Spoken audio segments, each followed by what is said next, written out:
I remember the day I met Alex like it was yesterday.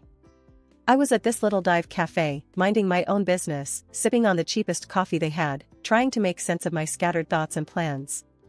That's when he walked in, like a scene straight out of a movie, except there were no dramatic lights or music, just the sound of the bell above the door and the smell of stale coffee mixed with his aftershave. "Is this seat taken?" he asked, pointing to the chair across from me with a smile that could knock you off your feet. "Looks free to me," I replied, trying to sound cool and not at all flustered by his sudden appearance. We started talking, and damn, it was like we were cut from the same cloth. He was into all the junk I was, from binge-watching the same trashy series to arguing about the best pizza topping. It's pineapple, fight me. Fast forward a bit, and we're dating. Not just casual meetups, but the real deal. It felt like I'd known him my whole life, and before we knew it, we were talking about getting hitched. That's when the drama started. His parents, let me tell you, were something else. The first time I met them, it was like walking into a lion's den wearing a meat dress. They had this way of smiling while sizing you up, like they were deciding whether you were worth their time or not. "So, you're the girl Alex can't stop yapping about," his mom said, her voice dripping with something that was definitely not warmth. "Guilty as charged," I shot back, trying not to let her see she got to me. They laid down the law pretty quick, telling us we needed to sign a prenup. Now, I ain't no gold digger, and I sure as hell don't need anyone's money, but that rubbed me the wrong way. "I'll sign your prenup," I told them. "But I've got one condition. If one of us cheats, the cheater pays up $100,000. Alex looked like I'd slapped him with a fish. "Babe, I'd never cheat on you," he said, all wide-eyed and serious. Yeah, well, my ex said the same thing before I caught him with his pants down, literally. "So, it's this or nothing." He agreed, and his parents did too, though they looked like they'd swallowed lemons. We thought that was the end of it, but boy, were we wrong. One evening, we were cuddled up on the couch, a tradition we had started since moving in together. We had this old, rickety couch that we swore we'd replace, but never did because, somehow, it had become our spot. The TV was on, but we weren't watching. We were too busy making plans for a trip to Italy we knew we couldn't afford but were determined to make happen. "Alex, think about it. The food, the wine, the art. We have to go," I said, my eyes sparkling with excitement. Alex laughed, wrapping his arm tighter around me. "Emily, babe, you had me at food. But let's face it, our bank account is more camping in the backyard than romantic getaway to Venice." I playfully nudged him. "So, we'll save. We'll cut back on. I don't know, things we don't need, like your video games." He feigned horror. "Not the video games. Take my shirts, my shoes, even my beloved coffee maker, but leave the games alone." We laughed, but that was us, always dreaming big but grounded in the reality of our modest lives. We didn't care, we were happy. The happiness wasn't just in the big moments, it was in the little things, too. Like how Alex would make breakfast on Saturdays. He couldn't cook to save his life, but he'd somehow mastered the art of scrambled eggs and toast, which he'd serve with a side of his terrible coffee. I loved those mornings. "Hey, I'm thinking scrambled eggs today, what do you think?" he'd ask, already heading to the kitchen. "Only if you promise not to burn the toast this time," I'd call out, followed by, "And I'm making the coffee." One day, the topic we had been avoiding came up. We were doing dishes together, a mundane task that somehow felt special because we were doing it together. "Emily, we need to talk about, starting a family," Alex said, breaking the comfortable silence. I paused, a plate in hand. "I know. It's scary, isn't it? What if we can't?" Alex turned to me, drying his hands on a towel. "Then we'll deal with it, together. But we won't know until we try, right? I mean, how hard can it be?" I laughed, a mix of nerves and love. Famous last words, babe. But that's how it was with us. No matter what we were facing, we faced it together. Even when his mom started dropping not-so-subtle hints about grandchildren every chance she got, we took it in stride. "Emily, darling, when are you going to give me some grandbabies? You're not getting any younger, she'd say, her voice sweet but the message anything but. I'd bite my tongue, smile, and say, "We're working on it, aren't we, Alex?" And he'd jump in, "Yeah, Mom, lay off, will you?" These things take time. But as the year went on, the pressure started to build, not just from his mom, but from within. We wanted a family, but it wasn't happening as easily as we had hoped. Ever since Judy found her new hobby of making my life a living hell, our home turned into a battleground, and the main weapon was her sharp tongue. It wasn't just about the occasional jibe anymore, it was an all-out war, with daily assaults on my self-esteem and role as a wife. It all spiraled one Sunday lunch, a day that was supposed to be laid back and peaceful. Judy, with her uncanny timing, dropped by uninvited, just as we were about to sit down. The air was tense the moment she walked in, her eyes scanning the room like she was about to conduct a military inspection. "Well, isn't this quaint?" she started, her voice dripping with sarcasm as she looked at the modest spread I'd prepared. "You really outdid yourself, Emily. I can see you've been slaving away in the kitchen all morning." Her eyes briefly met mine, a smirk playing at the corners of her mouth. Trying to keep the peace, I forced a smile. "It's nothing fancy, Judy. Just something simple and quick. Please, have a seat." As we sat down, the barrage began in earnest. "You know, Emily," Judy said, loading her voice with condescension, "I was talking to Mrs. Henderson the other day, and she mentioned how her grandson was just born. It got me thinking, when are you and Alex going to give me some good news? It's not like you're getting any younger." I felt my cheeks burn, a mix of embarrassment and anger. I glanced at Alex, hoping for some support, but he was suddenly very interested in his plate. "Mom, come on," Alex finally muttered, but it was half-hearted, and we all knew it. Judy plowed on, relentless. "And Alex, dear, I don't mean to be cruel, but you're not a charity. You work hard for your money. Why waste it on Emily if she can't do her basic duties as a wife? A cleaning service and a cook would be much more efficient, don't you think?" That's when I couldn't hold it back any longer. "Judy, I am trying my best here. It's not like I don't want to have kids. And as for the house and my cooking, well, I didn't realize marriage was a service contract." Judy scoffed. "Well, it's not a free ride either. You have responsibilities, Emily, which you're clearly not fulfilling." The room was heavy with tension, and I could feel the tears pricking at the back of my eyes. But what hurt the most wasn't Judy's words, it was Alex's silence. He finally spoke up, but it wasn't to defend me. "Yeah, Mom has a point. Maybe we should consider getting some help around here. Would make things easier for you, too." "Easier for me?" His words felt like a betrayal. It was clear I was on my own in this. Over the next few days, Judy's visits became more frequent, and with each visit, her criticism grew sharper. She'd inspect the house, pointing out every speck of dust or a pillow out of place. "You call this clean?" she'd scoff. "My eyes must be deceiving me, because this looks like a pigsty." Then came the comments about my appearance.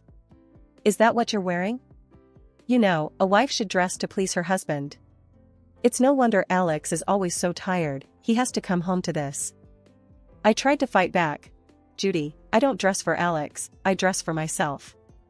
And he's always so tired because he works hard, not because of what I wear." But it was like talking to a brick wall. Judy had made up her mind about me, and nothing I said or did would change it. Alex's stance, or lack thereof, was the biggest blow. Each night, after his mom's departure, we'd argue. "Why won't you stand up for me, Alex? She's walking all over us, and you're just letting her." "Emily, she's old, set in her ways.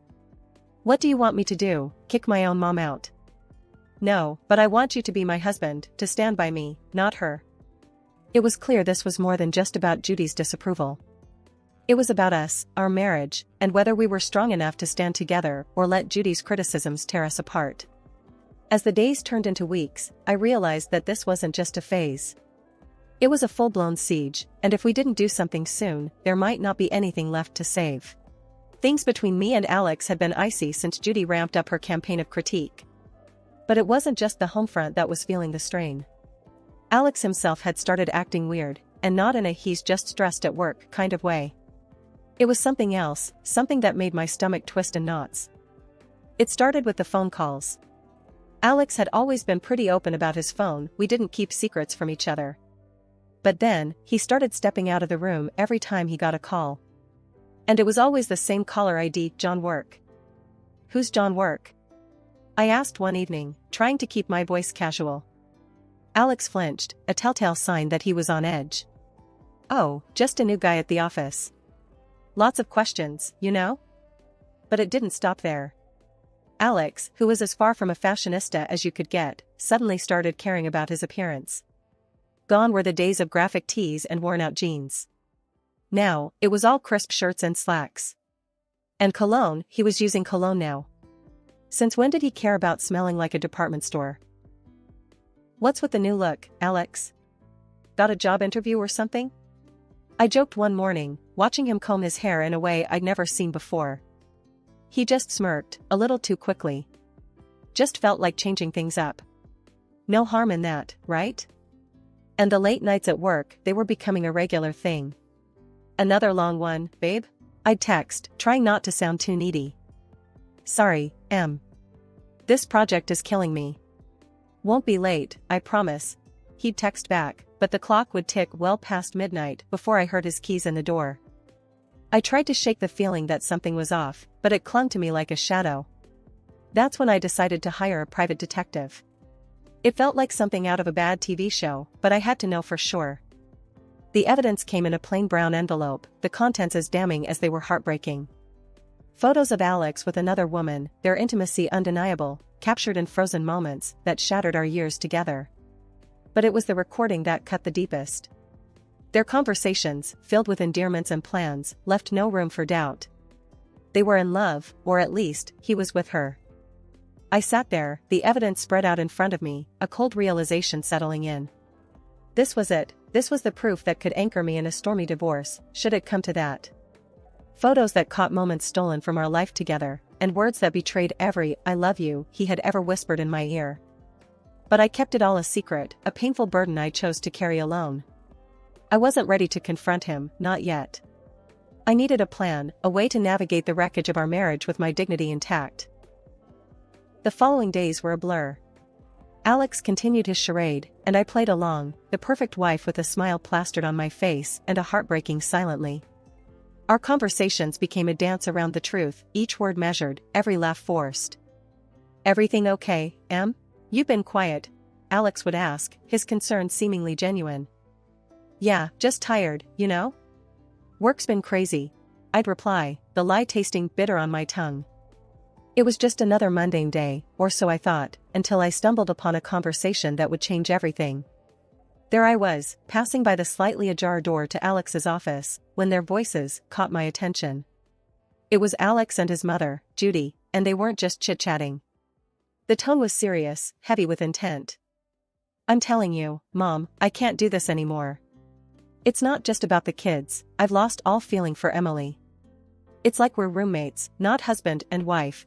Alex's voice, strained and tired, floated through the gap. Judy's voice, ever so sharp, replied, Well, of course, you feel that way. She's not given you a child, and let's be honest, what else has she brought to this marriage? But let's not be hasty. My 70th birthday is coming up, and we wouldn't want to miss out on a generous gift from her, now would we? The cynicism in her voice was like a knife twisting in my gut. They were plotting against me, using me until they deemed it convenient to throw me aside. And after we get a nice, expensive gift, we can kick her to the curb, right? Alex said, his voice cold and calculating. Exactly, dear. Just bide your time a little longer, Judy confirmed, her voice dripping with malice. I stood there, rooted to the spot, a mix of shock and anger boiling inside me. They were planning my exit from this family as casually as one would plan a grocery list. The hurt was deep, but it sparked something else in me, a burning desire for revenge. They thought they could use me, discard me at their convenience? I'd show them I wasn't just some pawn in their twisted game. A few days later, during a family dinner that felt more like a farce than a meal, Judy brought up her upcoming birthday. With the same smirk that I had come to despise, she leaned in and asked, So, Emily, dear, what are you planning for my birthday? Something special, I hope. I met her gaze, my face a mask of calm. Actually, Judy, I was thinking of throwing you a dinner at the city's most luxurious restaurant. A night you won't forget. Her eyes lit up with greed, and she exchanged a quick, satisfied look with Alex. They thought they had me cornered, but little did they know, I was already 2 steps ahead. Oh, Emily, that sounds delightful. Just close family, you know. Keep it intimate, Judy said, her voice oozing fake sweetness. Of course, Judy. It'll be our pleasure, I replied, the words tasting like ash in my mouth. The weeks leading up to Judy's 70th birthday felt like a slow march towards D-Day.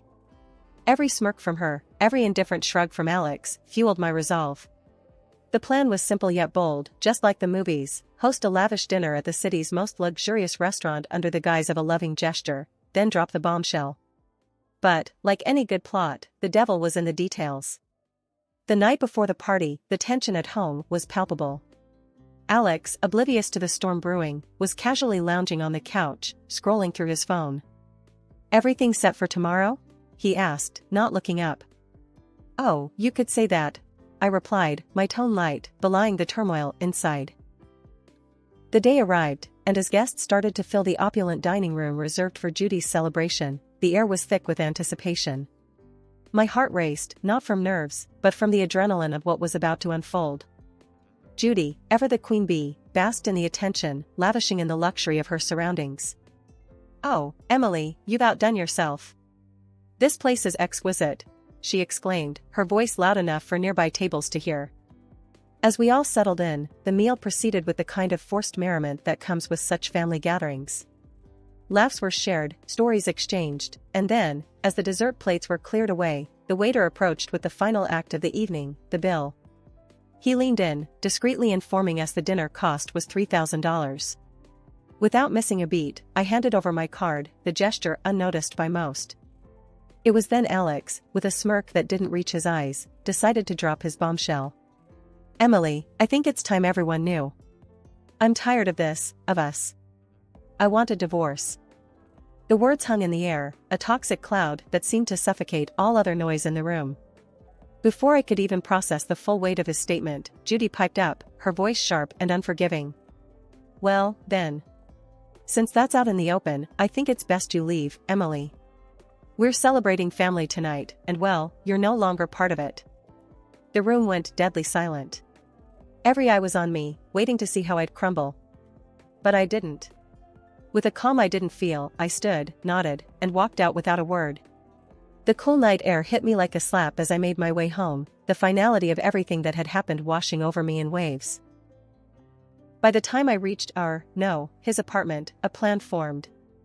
I packed my essentials, the numbness giving way to a cold resolve. This was it. The end of one life and the start of another. As I zipped the last suitcase, my phone started buzzing, a relentless, insistent vibration that I initially ignored. Curiosity, however, got the better of me. Judy's voice screeched from the other end. "Emily. The payment didn't go through. You need to fix this now." The sweet, sweet irony. In my preparations for the inevitable, I had secured my exit strategy. I had blocked the shared account, knowing it would be the first thing Alex would try to use against me. "Oh, Judy, that's unfortunate. But since I'm no longer part of the family, as you so eloquently put it, I'm afraid you'll have to sort this out yourselves." Her outrage was palpable, even through the phone, but it was music to my ears. The chaos that unfolded was a fitting end to the farce my marriage had become. Reports came through the grapevine of the restaurant's staff demanding payment, of Judy's escalating tantrums, and eventually, the arrival of the police to calm the storm she had become. In the end, it was Alex and his relatives who had to pool together the money to settle the bill, a poetic justice for the betrayal and humiliation they had subjected me to. The morning after the dinner disaster felt like waking up to the aftermath of a storm. I had my plan, my resolve, and a set of divorce papers in my hand as I made my way back to what used to be our shared home for the last time. The moment I stepped through the door, the air crackled with tension, thick enough to cut with a knife. Alex and Judy were there, looking like they'd been arguing. The sight of me seemed to unite them in hostility. "You've got some nerve showing up here after last night," Alex spat out, his face a mix of anger and disbelief. Judy, ever the viper, was quick to add her poison. "Ungrateful wretch. You've embarrassed us in front of the whole city. Do you know how humiliating it was to have the police calm me down? People were laughing, filming. I met their fury with a calm I didn't feel." "Embarrassed? You think that's your biggest problem right now?" I tossed the divorce papers on the table, the photos of Alex's infidelity on top. You should be more concerned with this. The color drained from Alex's face as he picked up the photos, his mother peering over his shoulder. Their outrage turned to shock, then to panic as they realized the extent of what I had. And let's not forget the prenup, shall we? I continued, my voice steady. You cheat, you pay. $100,000, to be exact. Judy's face twisted into a snarl. You wouldn't dare. You can't do this to us. Oh, but I can. And I will. My tone was cold, final. Alex, the reality of the situation finally dawning on him, switched tactics. Please. Let's talk about this. We can fix it. I couldn't help but laugh, bitter and hard. Fix it? You think you can just undo everything with a few words? No, Alex. It's done. Judy, ever the manipulator, tried a softer approach, her voice dripping with faux concern. Emily, darling, think about what you're doing. This will ruin us. That ship has sailed, Judy. You should have thought about that before. The begging turned to pleading, their words a desperate scramble to salvage what they could. But my mind was made up. I was done being the victim, done with their lies and manipulations. In the end, Alex had no choice but to borrow the money from his parents to pay me. As I left that house for the last time, check in hand, I felt a weight lift off my shoulders. After everything went down, I used the payout from Alex to put a down payment on a small but cozy place of my own. It's funny, you know, how much peace you can find in the walls of a place that's just yours, where every nook feels like a sanctuary from the chaos of the past. Life's quieter now, and I like it that way. I've got a job that keeps me busy, neighbors who nod and smile, and a little garden that's all mine to tend to. But every once in a while, the grapevine tosses a juicy bit my way about Alex and Judy. Just the other day, I was grabbing coffee from the corner spot where locals hang, and I bumped into someone from the old neighborhood. After the usual pleasantries, they leaned in, voice dropping to a conspiratorial whisper. Hey, have you heard about the latest drama with your ex and his mom? They asked, eyes gleaming with the thrill of gossip. I couldn't help but raise an eyebrow, a mix of curiosity and detachment taking hold. Can't say that I have. Do tell. Well, they started, clearly savoring the moment. It seems Judy's not too pleased with Alex's new girlfriend. Word is, they've been at it like cats and dogs. Makes your situation look like a walk in the park. The conversation moved on, but as I walked away, coffee in hand, I couldn't shake the feeling of utter relief. There was a time when news like that would have sent me spiraling, but now? Now it was just another piece of someone else's story. These days, my biggest concern is whether my tomatoes will ripen before the squirrels get to them or if I'll ever get the hang of yoga without looking like a newborn deer on ice. Life's simpler, quieter, and infinitely sweeter on this side of chaos.